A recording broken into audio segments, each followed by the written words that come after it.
va parler de l'Allemagne. Je rappelle que Olaf Scholz a limogé hier son ministre des Finances, que sa coalition politique est en péril. Donc voilà que le front face à un certain Donald Trump et également à Poutine se fissure de ce côté-là. Mais il y a plus qu'a dit. Il y a l'Allemagne qui s'inquiète, l'Allemagne qui négocie. C'est ce qu'on disait.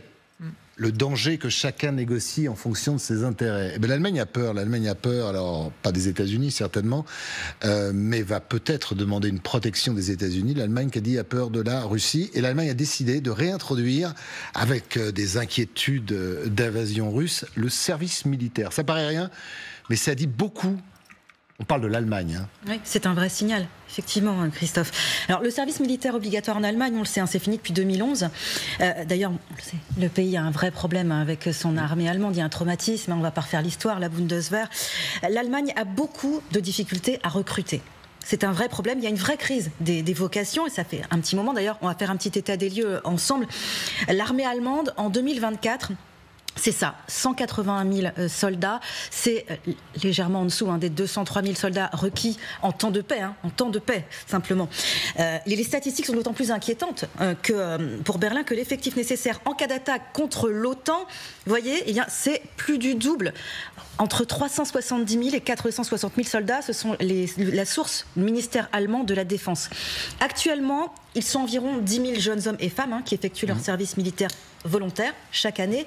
C'est évidemment très, très insuffisant et c'est la raison en fait, de cette offensive qu'on doit au ministre allemand de la Défense, Boris Pistorius. Le service militaire basé sur le volontariat, il l'explique bien. Écoutez, la question qu'il faut se poser, c'est quelle valeur nous accordons au fait que nous pouvons vivre libre et en sécurité. Chacun doit se poser la question de savoir ce qu'il est prêt à faire si nous sommes agressés. Alors, ce qui va se passer, c'est que les jeunes Allemands vont recevoir à l'âge de 18 ans en fait, un formulaire, un questionnaire. Ils devront y répondre, ça c'est obligatoire, sous peine d'amende. En ligne, ils devront donc expliquer en fait, des questions. Les femmes, c'est facultatif. Elles peuvent le faire, mais ce n'est pas obligatoire pour les femmes. Voilà. Alors, ils devront répondre à des questions sur la condition physique, sur la volonté générale d'effectuer ce service militaire. Et là, la Bundeswehr va donc examiner ce questionnaire, faire une sélection. Au bout de cette sélection, 5000 candidats vont être recrutés. C'est l'objectif pour 2025. Si le Conseil fédéral et le Bundestag, l'Assemblée nationale allemande, donne le feu vert, cette loi elle peut rentrer en vigueur dès le printemps prochain, Christophe. Oui, parce que Kadi, tout ça c'est sur fond d'une véritable inquiétude d'un certain nombre de services allemands sur une confrontation dans les années à venir, non, pas très longtemps, avec la Russie, directement avec la Russie. C'est une réelle inquiétude, effectivement, pour Boris Pistorius. D'ailleurs, ces derniers mois, il a été très très clair. Écoutez bien ce qu'il disait, c'était tout récemment. Il va sans dire que nous ne devons pas négliger notre propre défense et notre préparation opérationnelle. L'économie de guerre de Poutine travaille à l'élaboration d'un nouveau conflit. Nous devons être prêts pour la guerre d'ici 2029.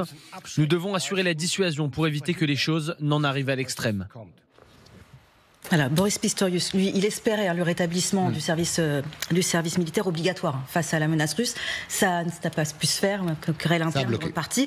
En tout cas, les services secrets allemands, eux aussi, mettent un petit peu, enfin beaucoup même, la menace monte de plus en plus. Ils sont très inquiets. Lundi, ils disaient face au danger croissant que représentent selon les ingérences de la Russie en Allemagne et en Europe. Regardez ce que disait Bruno Kahl, c'est le chef du contre-espionnage allemand, que cela nous plaise ou non, nous sommes en conflit direct avec la Russie. Merci beaucoup, Kadi. Signe qu'il est quand même urgent, et on en revient à cette discussion que nous avions il y a quelques instants, à ce que l'Europe de la défense existe, sur fond bien évidemment de cette arrivée de Donald Trump au pouvoir et du fait qu'il peut se désengager, notamment au sein de l'OTAN, et qu'il dit, lui et son vice-président, J.D. Vance, qui disent que cette guerre avec l'Ukraine et la Russie, c'est la vôtre, c'est absolument pas la nôtre, et qu'on n'a pas à payer, que le contribuable américain n'a pas à payer pour ça. Je pense que ce que disent les Européens, alors il y a deux choses, ce que disent aussi les Allemands actuellement, ce sont des choses qu'ils disent depuis un certain nombre déjà de mois, sinon d'années. L'allusion d'ailleurs au service de renseignement, il y a 3 semaines, disait en 2030, la Russie va être prête à attaquer l'OTAN. Certains disent peut-être même avant 2030. Tout simplement parce qu'ils sont dans une économie de guerre, ils se renforcent, ils se réarment. Bon. Après la question, je dirais, du réveil européen, il est quand même extrêmement tardif parce que déjà, soyons parfaitement clairs, il y a une menace Trump, il y a le risque de désengagement de l'aide à l'Ukraine de Trump, il y a les propos que vous avez rappelés de J.D. Vance aussi, il disait de tenir l'Ukraine, j'en ai rien à faire. Enfin bon, tout ceci est bien connu.